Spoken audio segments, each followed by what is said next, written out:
pastor Idecaso Takayama, que nesse momento nos trará uma mensagem tão empolgante.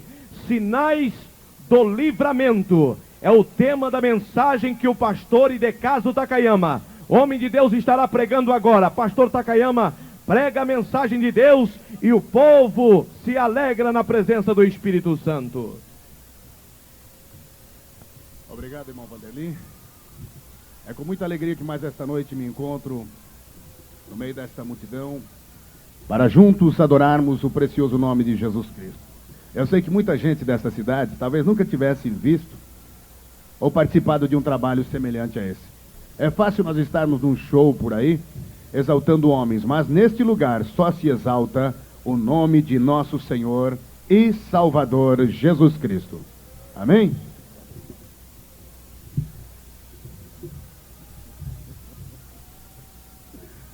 Em vez de ajudar, está me estragando aqui hoje.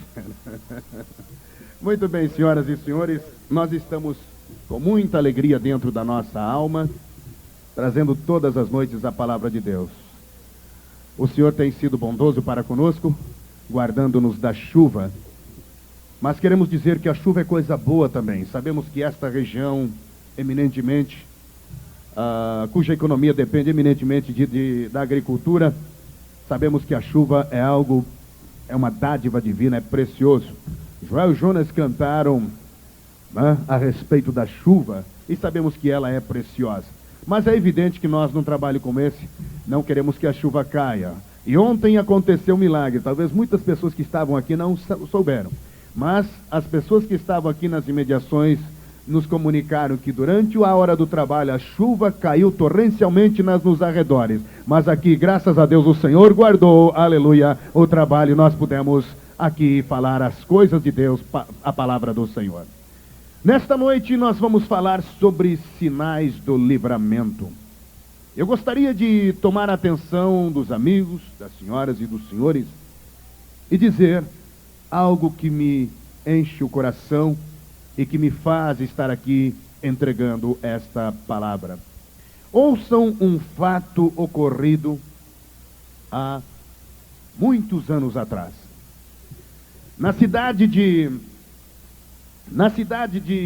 Numa certa região do Egito, há muitos mil anos atrás, um povo foi desperto de madrugada, acordou debaixo de um impacto e choro, ranger de dentes, muita tristeza, gritaria.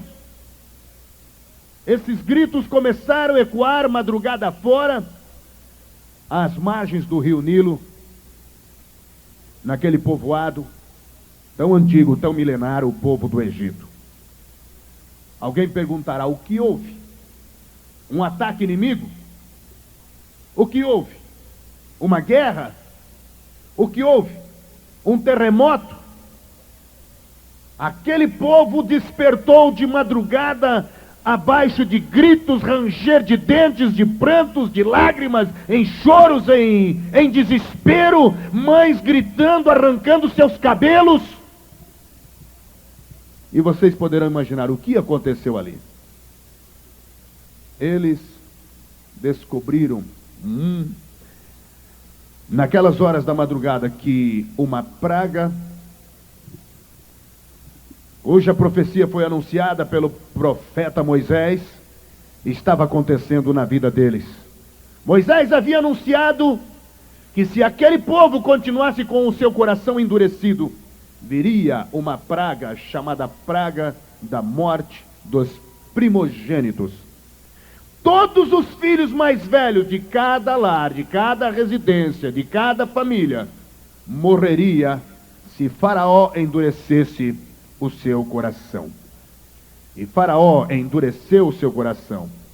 E a praga anunciada por Moisés aconteceu naquela madrugada, diante do desespero, e muitas mães com seus filhos moribundos nas mãos viram esta terrível profecia se cumprir.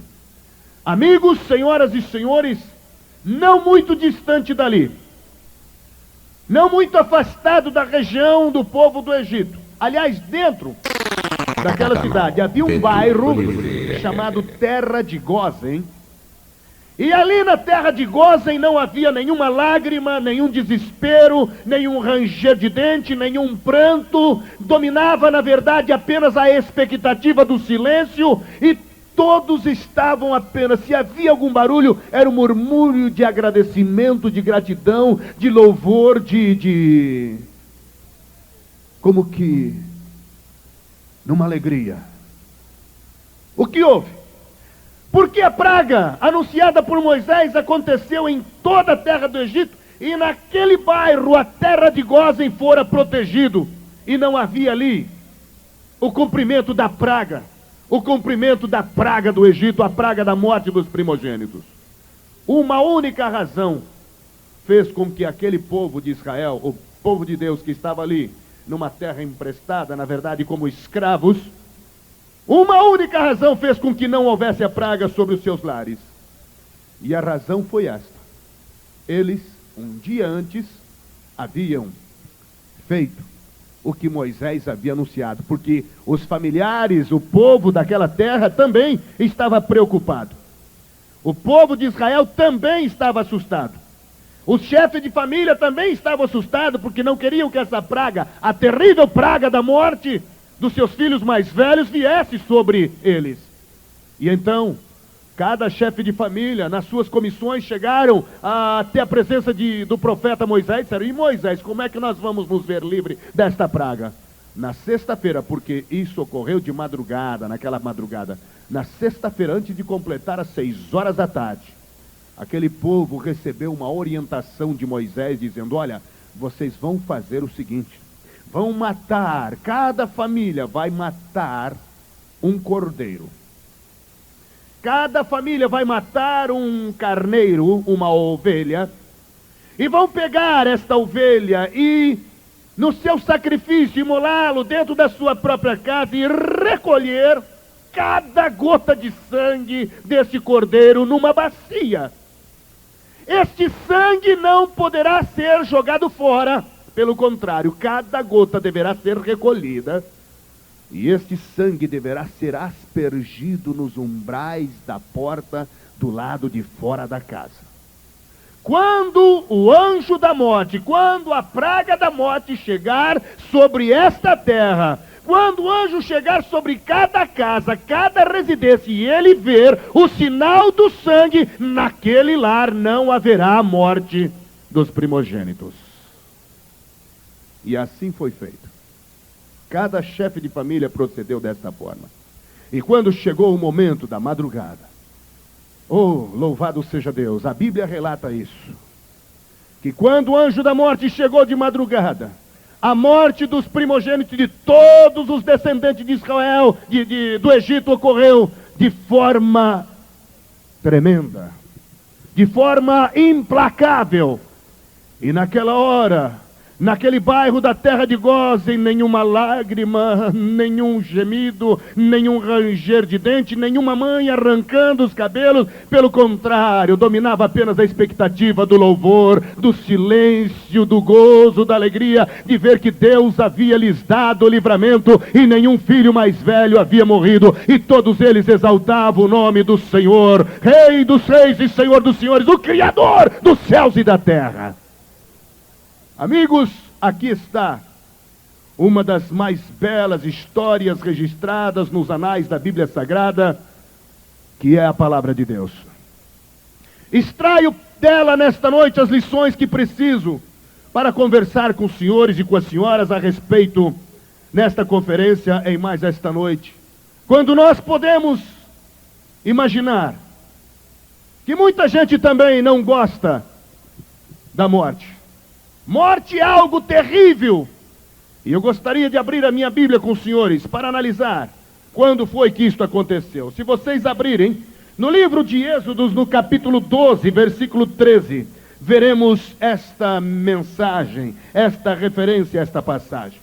Diz aqui no livro de Êxodo, no capítulo 12, versículo 13: e aquele sangue vos será por sinal nas casas em que estiverdes. Vendo eu sangue, passarei por cima de vós, e não haverá entre vós praga de mortandade, quando eu ferir a terra do Egito. Este foi o sinal que Deus deixou para libertar o povo da praga da morte dos primogênitos. Meus senhores e minhas senhoras, esta foi a comemoração da primeira Páscoa na terra. Hoje, Páscoa para você lembra chocolates, lembra ovinhos coloridos, lembra coelhinhos feitos da Nestlé, da Garoto e outras fábricas. Hoje, Páscoa para você lembra outras coisas, pães adocicados com pedaços de frutas cristalizadas. Hoje, Páscoa para você lembra uma boa época para render um bom lucro financeiro. Hoje, Páscoa para você lembra velas acesas. Mas, na verdade, a verdadeira Páscoa simboliza o livramento que Deus havia dado ao seu povo através do sangue de um cordeiro. Esta noite gostaria de falar sobre sangue. Eu sei que você não gosta do sangue. Sangue lhe lembra a morte? Sangue lhe lembra acidente? Sangue lembra algo horrível? Pois muito bem, assim como o sangue é horrível para você, eu quero lhe dizer esta noite que o pecado para o homem é horrível para Deus. Mas esta hora é hora de nós analisarmos, de dialogarmos, de perguntarmos a nós mesmos. Esta profecia, esta evidência, esta história na Bíblia Sagrada ficou como um dos momentos mais belos dentro dos anais da história de Deus ter livrado um povo. Mas, pregador, que aplicação ela encontra-se para os nossos dias? Muitas, meus amigos. Eu quero dizer aos senhores e às senhoras moradores na cidade de Maringá, que Deus já tem decretado a morte sobre esta terra. Eu sei que você não gosta de ouvir isso. Ninguém gosta de ouvir falar em morte, em Semana dos Mortos, em finados. Ninguém gosta de ouvir falar em acidente. Ninguém gosta de ouvir falar em cemitério. Ninguém gosta de ouvir falar em sepultura. Ninguém gosta de ouvir falar em caixões. Ninguém gosta de ouvir falar em coisas de morte. Morte lembra tristeza, mas goste ou não, ela virá para cada um de nós um dia. Seja você o astro mais famoso da música popular brasileira, seja você o jogador mais famoso dos times de futebol aqui do Brasil, terra do futebol, seja você o homem mais rico desta cidade, possuidor das mais ricas propriedades nesta terra promissora que é Maringá, seja você o homem mais poderoso, a senhora mais formosa, a senhorita mais bonita, o jovem mais simpático, o homem mais rico da cidade, o fato é que a morte não escolhe lares, ela entra nas favelas, mas ela entra nas mansões mais ricas, ela entra em cada lar, em cada família, em cada pessoa. Ela não respeita os seus diplomas de universidade, ela não respeita os seus títulos de propriedade. A morte virá para cada um de nós, senhoras e senhores, ainda que nós não gostemos de ouvir falar disso, mas ela virá para cada um de nós.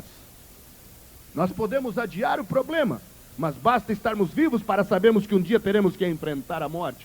Então a praga da morte já está decretada sobre a terra. Goste você ou não, um dia, em 70, 80, 90 anos ou muito menos, você terá que ir para um lugar onde nós chamamos, e você não gosta disso, mas nós sabemos que iremos para aquela cidade chamada Cidade dos Pés Juntos, 7 palmos abaixo da terra.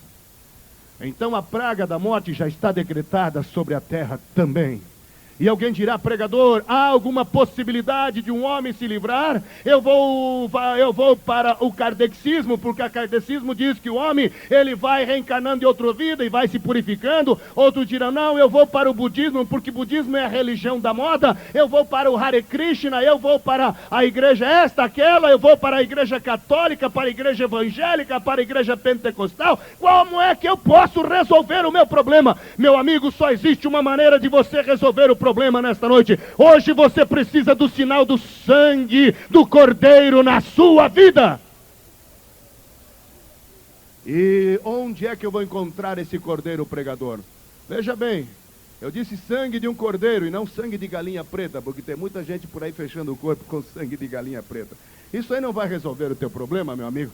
Existem muitos criminosos que pensam que para proteger-se das balas da polícia, ele fecha o seu corpo com sangue de galinha não sei o quê, e faz os seus verdadeiros rituais. Mas eu conheço muita gente que está lá no cemitério que pensou que tinha fechado o corpo e a polícia veio e lhe crivou de bala. Meus amigos, sangue de galinha preta não protege ninguém. O único sangue que pode nos proteger é o sangue do Cordeiro de Deus que tira o pecado do mundo. Este sangue foi o sinal do livramento. Eu gostaria de extrair 3 lições do que ocorreu neste dia, quando aquele povo recebeu o sangue como sinal do livramento. Se os senhores abrirem as suas Bíblias, verão agora que houve 3 consequências desse sinal do livramento para o povo de Israel quando eles colocaram aquele sangue nos umbrais da porta. Primeiro, os livrou da morte. Em segundo lugar, o sangue os libertou da escravidão do povo do Egito. E em terceiro lugar, o sangue lhe deu a permissão para a nova Canaã, para a entrada em Canaã. Então foi uma consequência tríplice na vida deles: liberdade, livramento da morte, liberdade da escravidão e entrada em Canaã.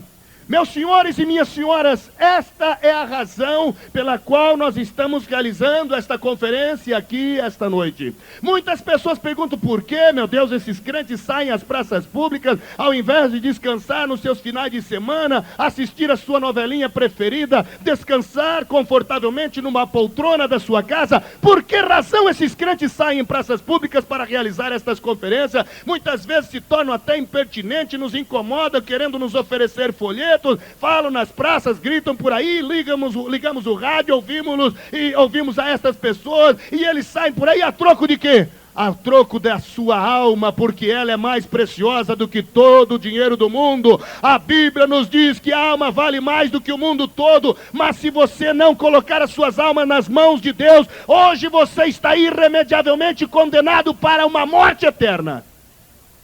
Então, vamos analisar, em primeiro lugar, o livramento da morte. É muito interessante nós aprendermos uma lição aqui. Nesse contexto, nesse versículo, a inferência de duas lições conotativas para nós.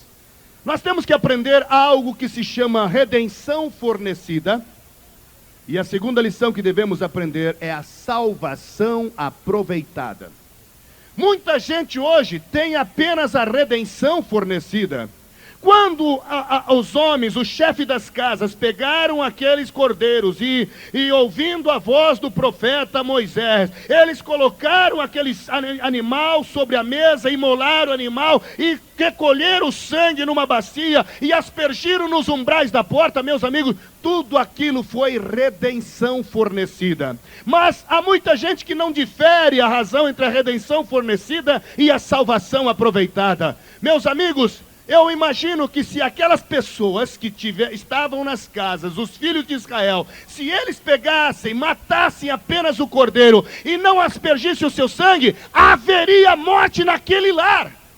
Porque o sinal seria eles colocarem nos umbrais da porta da casa. Uma dona de casa poderia dizer: marido, não me ponha lá na porta de casa, vai sujar a casa, sangue era algo horrível para o povo judeu, não vamos colocar na porta de casa, vamos colocar lá na porta da cozinha, ou lá na janela, esfrega esse sangue ali, lá no banheiro, que depois é fácil de lavar, ou então passe ali no quarto, no corredor da casa, mas marido, passar na porta da frente vai sujar, vai deixar assim algo horrível, e judeu não gosta de sangue, então eles imaginavam que poderia ser feito isso. Imagine se uma dona de casa fizesse isso, haveria morte naquele lar e não haveria livramento. Então vejam bem, há uma diferença muito grande entre a redenção fornecida. Redenção fornecida era aquele cordeiro que Deus mandou matar, era o profeta Moisés os anunciar. A redenção fornecida era eles pegarem aquela faca e imolar aquele cordeiro, recolher o sangue na bacia, era a redenção fornecida.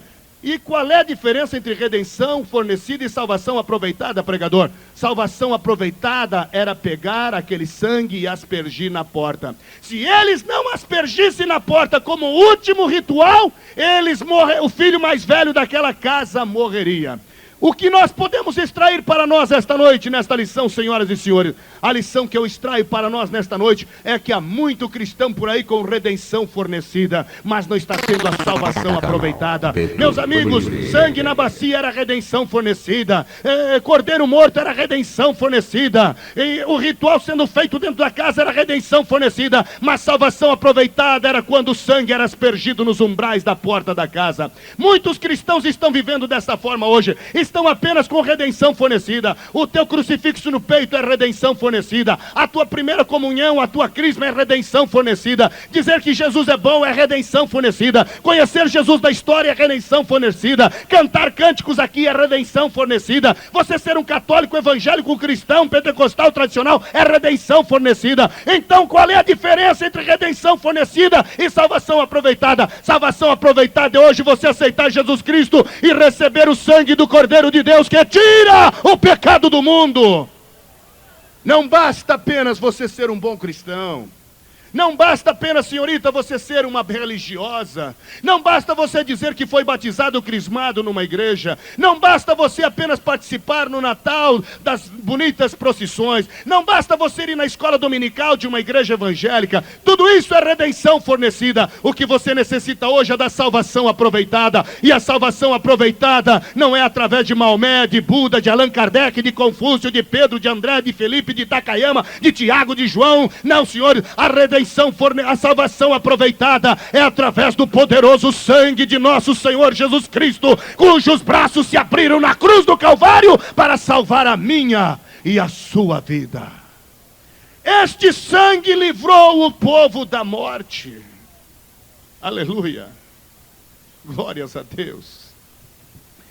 Parece que eu posso ver aquele momento em que havia um homem que anunciava na terra que um dia alguém viria salvar. Buda, sim, Buda foi um grande homem. Não vamos tirar os méritos desse grande hindu, Siddhartha. A palavra Buda significa o iluminado. Ele foi um grande homem sobre a terra. E ao ponto da religião hindu, dentre elas, ser a mais conhecida, e extrapolou as fronteiras da Índia e chegou até a região do Oriente, onde os chineses, os japoneses e a Manchúria, aquelas regiões do povo da região da Ásia, a aceita como sua religião. Meus amigos, eu não vim pregar uma religião, não vim pregar novas filosofias, não. Eu vim pregar aquele que pode livrar você da morte eterna através do derramamento do seu sangue. Havia um homem que anunciava há quase 2000 anos este sinal do sangue. Este homem era João Batista. João Batista era desses homens bravos. Ele não tinha papas na língua, não. Ele não cobria as mentirinhas e não tinha meias palavras para falar. Ele falava a verdade, doesse a quem doesse. Mas ele entregava a mensagem como deveria ser entregue. E João Batista dizia para o povo que estava nos seus dias: olha, arrependei-vos porque é chegado o reino dos céus. E as pessoas que se arrependiam, chegavam para João e diziam: João, eu estou arrependido. A mensagem de João era uma mensagem dura. Ele dizia: raça de víboras, quem vos induziu a fugir da ira vindoura? Arrependei-vos, eis que eu vos batizo com água, mas eis que virá um após mim que não sou digno de desatar as alparcas dos seus pés, e ele vos batizará com o Espírito Santo e com fogo. E o povo que se arrependia, João Batista levava às margens do Rio Jordão e os batizava ali. E as pessoas faziam uma fila nas margens do Rio Jordão. Eu estive no Rio Jordão há 2 meses atrás. E uma das coisas que mais me impressionou foi aquele momento quando pisei na minha ida para a Palestina, quando pisei nas águas do Rio Jordão. Parece que a minha mente se transportou naquele momento, para aquele instante quando João Batista teve aquele encontro com aquele homem. Que homem? Aquele que tiraria o pecado do mundo, aleluia. Eu imagino naquele momento quando João Batista estava batizando todas as pessoas que se arrependiam, ele levava as margens do Rio Jordão e batizava. E ele era um homem duro, ele não era um homem assim de passar panos quentes, não. Para as pessoas pessoas ricas, ele dizia: olha, não deveis extorquir mais do que o povo possa contribuir. Para os ricos e poderosos, ele chegava de dedo na cara dos ricos e poderosos e dizia: olha, Herodes, não é digno você possuir a mulher do teu irmão. E João Batista pregava a verdade. O que nós estamos fazendo aqui é pregar a verdade. Se você gosta ou não, nós não estamos interessados em saber. Se você acha que é bom ou não, nós não estamos interessados em saber. Nós queremos que você receba a mensagem de Jesus Cristo, a autêntica palavra de Deus. E João Batista pregava a sua mensagem. Aqueles que se arrependiam, ele levava a margem do Rio Jordão e os batizava. Eu imagino que naquele dia ele estava batizando. E todas as pessoas que se arrependiam, ele tinha uma... A Bíblia diz que ele era um homem tão simples, não vestia ternos Pierre Cardin nem Christian Dior, mas a Bíblia diz que as suas vestimentas eram pele de camelo, a sua comida era gafanhoto. Bem, nós não sabemos de que maneira ele comia, se era um naturalista, comia os crus, ou então passava um pouquinho no fogo, nós não sabemos, mas sabemos que João Batista vivia no deserto, e alguns diziam ele era cana trilhada no deserto. A sua mensagem era uma mensagem dura, mas ele dizia: olha, arrependei-vos, eis que virá um após mim, que não sou digno de desatar as alpacas dos seus pés. Eis que o reino de Deus é chegado. E todos que se arrependiam levavam a margem do Rio Jordão. As pessoas faziam uma verdadeira fila. Irmão João, sim, senhor, eu estou arrependido. Então vou te batizar, venha cá. Você está arrependido mesmo? Sim, senhor, irmão João, então venha cá. E ele batizava nas águas do Rio Jordão. Glu, glu, glu, glu, glu, glu. Está arrependido, rapaz? Sim, senhor, irmão João. Então vai, serve aquele que eu não sou digno nem de desatar as alpacas dos seus pés. Fica firme e obedeça a palavra de Deus. Sim, senhor, irmão João. E assim João Batista fazia isso. Cada um que se arrependia, ele levava a margem do Rio Jordão e batizava. Naquela tarde, parece que eu imagino que fosse uma tarde cálida, onde João Batista agora tinha uma fila de pessoas arrependidas que queriam seguir a nova doutrina pregada por ele, porque o povo estava muito confundido com as doutrinas naquele dia, mas João Batista pregava com autoridade, e o povo queria seguir ao Deus verdadeiro, e chegava para João Batista para ser batizado. Ele diz: arrependei-vos, geração de víboras. A mensagem dele era dura. E quando chegava aquela fila de pessoas, imagino que naquela tarde eles tinham uma porção de gente para batizar nas águas do Rio Jordão. E então João Batista trouxe as pessoas e naquela hora ele estava batizando, cada um aquela fila enorme. Você está arrependido, rapaz? Sim, senhor, irmão João, estou arrependido. Vem cá então, olha aqui, rapaz, olha, você tem que obedecer. Sim, senhor, irmão João. E glu, glu, glu, glu, glu, glu, glu. E mais um ele batizava.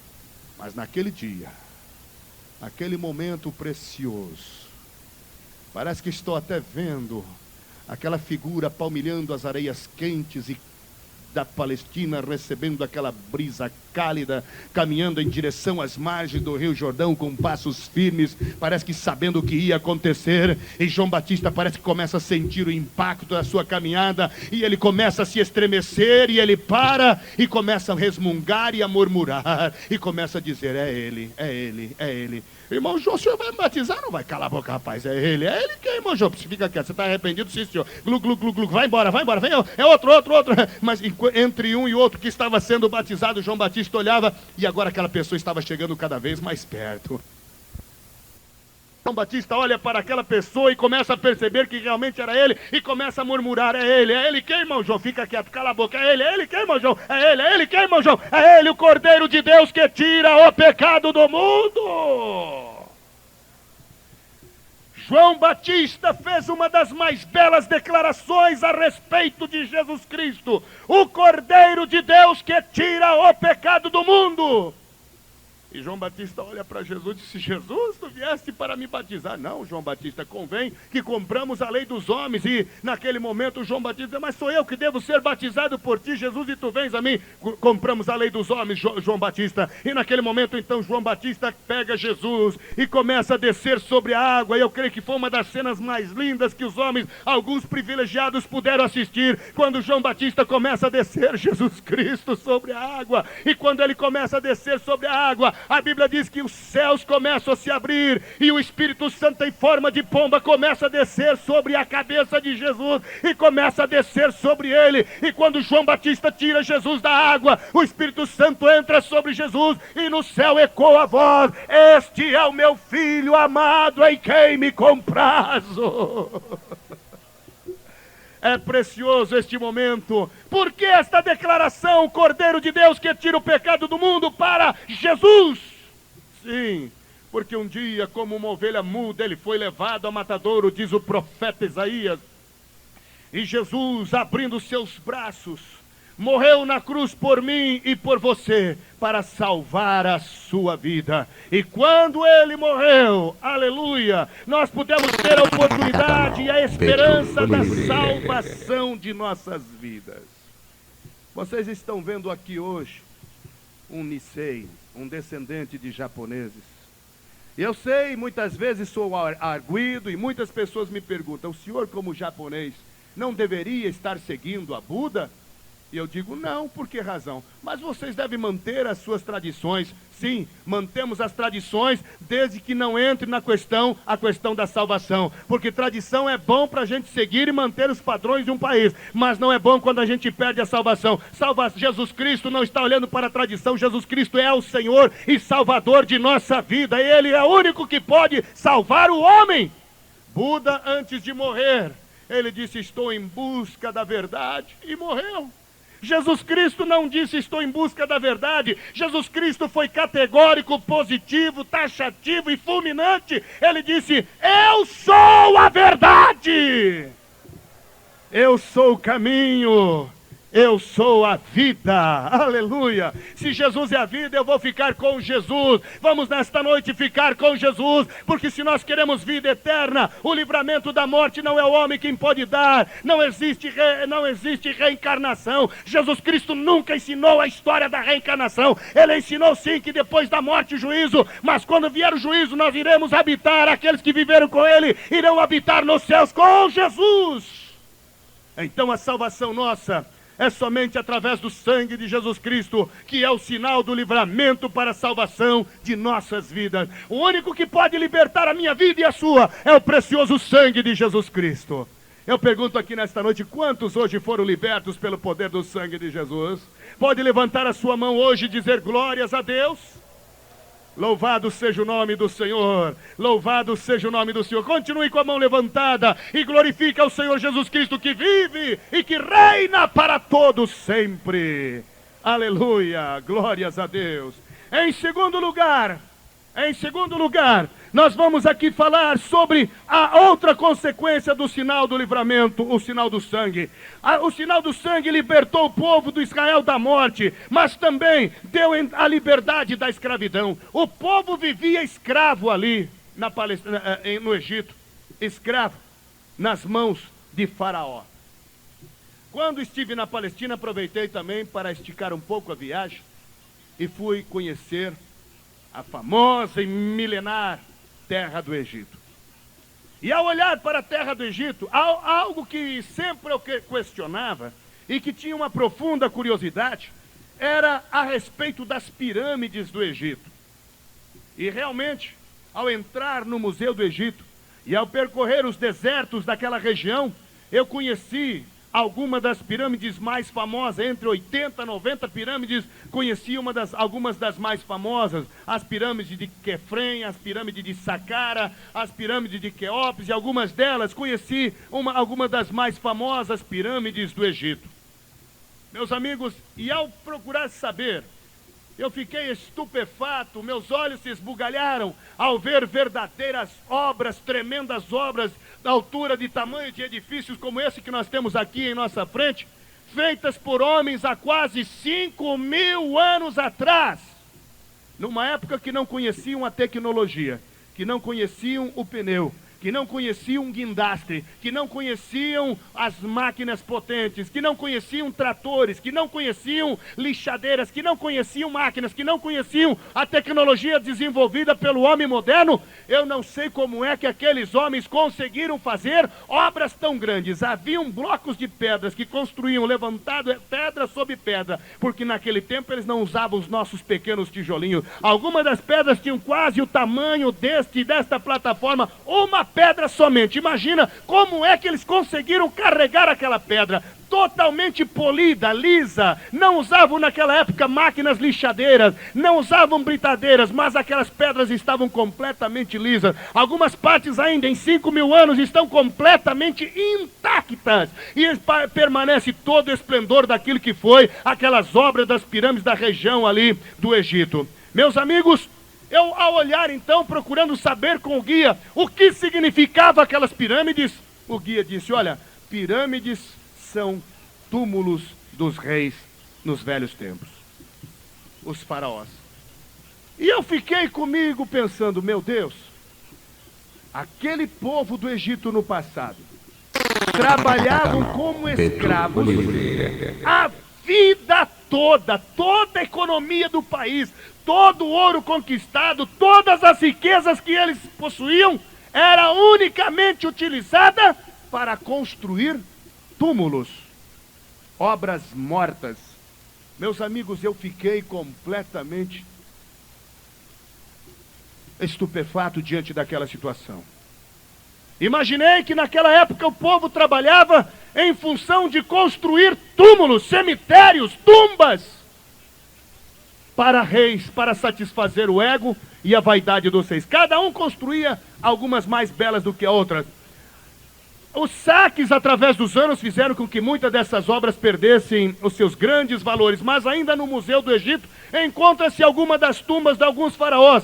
E um deles, um faraó quase que insignificante, de terceira grandeza, sem valor quase nenhum, chamado Tutankhamon, era um faraó novo ainda. Esse faraó, que era um faraó de terceira grandeza, que a história não menciona muito a respeito dele, vejam só, meus amigos, descobriram há pouco tempo atrás a tumba dele. Imaginem como deveriam ser dos outros quando analisamos a tumba de Tutankhamon. Quando via o túmulo de Tutankhamon, o caixão de defunto dele era totalmente de ouro maciço. E esse caixão de defunto de Tutankhamon tinha, um dos faraós tinha uma máscara de ouro. Então também, além da tumba, tinha uma máscara de ouro, tinha bracelete de ouro, os dedais eram todos feitos de ouro, e aquela tumba de ouro, aquele túmulo de ouro, aquele caixão de ouro, era colocado dentro de um outro caixão de ouro. Aquele segundo caixão de ouro era colocado dentro de um terceiro caixão pintado de ouro. O terceiro caixão pintado de ouro era colocado dentro de um quarto, o quarto dentro de um quinto. O quinto era maior do que esse palanque aqui em termos de altura. Imaginem, meus senhores, e no último túmulo ia até carruagem e todas as riquezas daquele faraó. Meus amigos, o povo de Israel aqui que narra no livro de Êxodo, eles estavam trabalhando na terra do Egito apenas para serem escravos e construírem obras mortas, túmulos para faraós. Eu pergunto aos senhores, não está acontecendo a mesma coisa hoje? Os homens não estão fazendo as mesmas coisas hoje? Sim, senhores. Hoje os homens estão apenas construindo obras mortas. Toda esta riqueza que você tem, todo esse dinheiro que você possui, se a traça não destruir e a inflação não comer, você não vai levar também no dia da sua morte, além do que 7 palmos abaixo da terra. O homem se preocupa com a riqueza, com o dinheiro, com as belezas da vida, mas esquece que tudo isso não vale nada. O que vale para o homem, meu amigo, não é o ouro que ele conquista, não é as riquezas que ele possui, mas o que vale para o homem é assegurar a salvação na eternidade em Cristo Jesus. Aleluia. Meus amigos, esta noite eu lhe convido você a sair, a se libertar da escravidão dos faraós da vida. Egito é comparado nesta terra àquilo que você está aqui fazendo. O povo de Israel talvez não quisesse sair, eles se acomodaram em ser escravos de faraó, apenas para construir túmulos, tumbas, mas Deus não quer isso em você. Deus não quer que você fique construindo obras mortas, escravos do inimigo aqui na terra, escravo dos demônios, escravo do vício, escravo da prostituição, escravo do homossexualismo, escravo do cigarro. Não, você não foi feito para isso. Hoje Jesus Cristo quer tirar você para dar a entrada na Canaã celeste, que é o reino de Deus. Jesus Cristo quer te dar uma oportunidade para você encontrar a salvação nele. Aleluia! A liberdade da escravidão, a pessoa só pode encontrar naquele que morreu por nós para salvar a nossa vida. E então encontraremos a liberdade da escravidão. Não é Buda que pode me dar a liberdade da minha escravidão. Não é Allan Kardec que pode dar a liberdade à minha escravidão. Não é Maomé que pode dar a liberdade à escravidão. O único que pode dar a liberdade à escravidão é aquele que nos liberta para a eternidade, Jesus Cristo, Senhor de nossas vidas. Eu conheço hoje muita gente que é escravo do dinheiro. Muitas pessoas dizem, mas esses crentes não são um povo muito triste não, senhor pregador? Porque a vida do crente é ir para a igreja, da igreja para casa, da casa para o trabalho, do trabalho para a igreja, da igreja para casa. Deve ser o povo mais triste nessa terra. Pelo contrário, meu amigo, o povo crente é o povo mais feliz desta terra. É o povo mais alegre desse mundo. Eu conheço muitos irmãos que não têm dinheiro para fazer 2 refeições por dia. Não tem nem uma caderneta de poupança, porque o que ele ganha só dá para alimentar-se. No dia das crianças, o brinquedo que ele pôde dar foi algo que ele mesmo fabricou no fundo do quintal, porque não tem o seu carro próprio, o seu salário mal dá para apenas o seu sustento. Talvez não tenha dinheiro para fazer 2 refeições por dia, mas a gente olha no rosto deles, vê a estampa da alegria, da libertação, do gozo, da presença de Cristo. E você dirá, onde é que eu posso ver esse povo? Esse povo está aqui esta noite. Olha aqui ao seu lado, veja alguém que está ao seu lado glorificando a Deus, e você hoje poderá ser um deles. Eu não estou dizendo para você dar todo o seu dinheiro a alguém para se tornar um pobre, mas hoje você pode ser muito mais rico do que você já é, se hoje você aceitar Jesus Cristo como Salvador de sua vida. Aleluia! Eu me recordo de uma situação muito emocionante na minha vida, nos primeiros passos da minha vida ministerial, quando eu fui pastorear uma igreja no interior aqui do estado do Paraná. Foi a primeira igreja que eu fui pastorear, lá no interior do estado, de perto da cidade de Irati, entre Irati e Guarapuava, uma cidade chamada Inácio Martins. A única maneira de se chegar, pelo menos no meu tempo, chovia muito naquela época, era de trem, porque a estrada não era muito boa. E o pastor Macedo trabalhou muito próximo ali na região de Gutierrez, naquela região. Muito bem, eu fui pastorear a minha primeira igreja ali, num lugar muito humilde. A cidade era tão grande, era tão pequena, que a primeira vez que eu cheguei ali de trem, quando eu pensei que estava entrando na cidade, já estava saindo. E fui pastorear a minha primeira igreja naquela localidade. E um dia, um irmãozinho bastante pobre, humilde, criou coragem e disse, pastor, o senhor poderia ir comigo almoçar na minha casa? Eu disse, olha, pô, com muito prazer, eu tenho a alegria de estar na sua casa. E qual é o dia? Amanhã o senhor vem em casa. E aquela pessoa me convidou e eu com muita alegria fui na casa dele. A casa dele era tão humilde que o chão não era cimentado, era chão batido de terra. E quando entrei na sua casa, ele não tinha mesa nem cadeiras. Aliás, a mesa era um caixão, era um caixote de madeira mal construído. E as cadeiras também eram caixotes de maçã que ele tinha reforçado nos cantos. E ele disse, por favor, pastor, senta aqui e vamos almoçar. Ele estava todo feliz com a minha presença ali no seu lar. E era um lar tão humilde que o prato não era um prato, era uma lata de marmelada amassada no canto. E depois de muitos anos, não me recordava a vez que eu havia comido de colher. Ele não tinha garfo, ele me deu uma colher para comer e haviam somente 2 colheres. Era ele e a outra para mim. E as outras crianças e a esposa então teria que ficar para uma segunda mesada.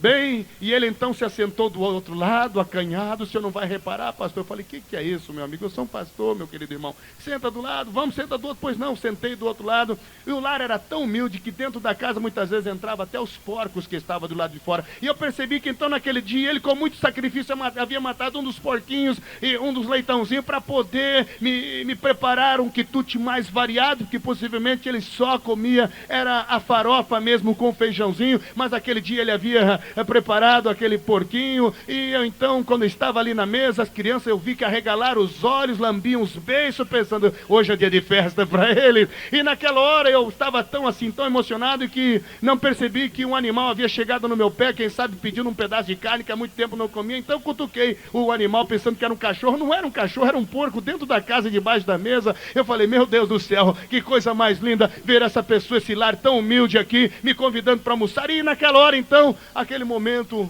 naquela mesa tão simples, prato de lata de marmelada, colher, colher, muito tempo não havia comido de colher. Bem naquela hora então, quando sentamos ali à mesa, eu e ele, as crianças do lado, e a mulher olhando de longe, chorando pela minha presença ali, de repente aquele homem, ele diz: pastor, agora o senhor ore pelo alimento. Meus amigos, eu comecei a orar e naquele momento, oramos, porque o cristão, o crente faz isso, todas as vezes que ele se senta à mesa para a refeição, ele agradece a Deus pelo alimento que Deus lhe dá. E eu percebi naquela hora que quando nós começamos a orar, aquele homem naquela mesa tão simples, um pouco de farofa, um pouco de feijão e aquela carne, daquele leitãozinho, e naquele momento, naquela casa tão humilde, aquele homem começou a orar, as lágrimas brotaram dos seus olhos, e ele começou a fazer uma oração que até hoje, quando me lembro, me emociono, quando ele começou a dizer: meu Deus, eu te agradeço pelo alimento que tu me dás, e as lágrimas começaram a rolar do rosto dele. Eu naquele momento, por permissão de Deus, pude abrir meus olhos no meio da oração e olhei para os seus olhos, os olhos corriam as lágrimas de alegria e de gozo. Eu pensei: meu Deus, há muita gente com um carro último tipo andando atrás de um volante Rolls Royce, de um Monza, de um carro último tipo, que não tem a felicidade que tem esse homem tão simples aqui, porque ele tem Jesus Cristo no coração. Nesta noite, Senhor, Senhora, você pode ser a pessoa mais feliz do mundo. Se hoje você tiver um encontro com Jesus Cristo, aqui está a expressão, a manifestação de alegria, de amor, de gozo, de certeza, de salvação, de esperança, de fé dessa multidão que está aqui, que ele sabe que há uma esperança, há uma Canaã prometida por Deus na eternidade para aqueles que vivem com Jesus Cristo, porque hoje já tem o sinal do sangue nas suas vidas. Os irmãos estão aqui felizes, pode expressar essa manifestação de fé. Levante a sua mão e comece a glorificar a Deus. Glorifique a Deus nesta hora. Glorifique a Deus, porque a Canaã celestial está pronta para chegar para nós. Meus amigos, nós estamos aqui querendo que você também faça parte desse povo feliz, desse povo alegre, desse povo que quer que você também receba Jesus Cristo. Nesta noite, senhora, senhorita, amigo, você que faz parte desta sociedade, você que tem alguns bens e que talvez tenha o privilégio de ter até o seu carro próprio, nesta noite você pode ter o maior dos privilégios. A salvação pode ser sua também, se você receber o sinal do sangue de Jesus Cristo na sua vida, como remissão dos pecados, porque o sangue precioso de Jesus é o único que pode salvar a sua e a minha vida. Nesta noite eu gostaria de perguntar: há pessoas aqui que talvez não tiveram esta oportunidade, mas hoje querem ter um encontro com Jesus. Talvez as suas vidas tenham sido a pior possível. Talvez tenha levado uma vida angustiada, uma vida sofrida. O dinheiro não tem lhe trazido a paz, a fama não tem lhe trazido alegria. Mas nesta noite você quer ter um encontro com o Senhor Jesus Cristo.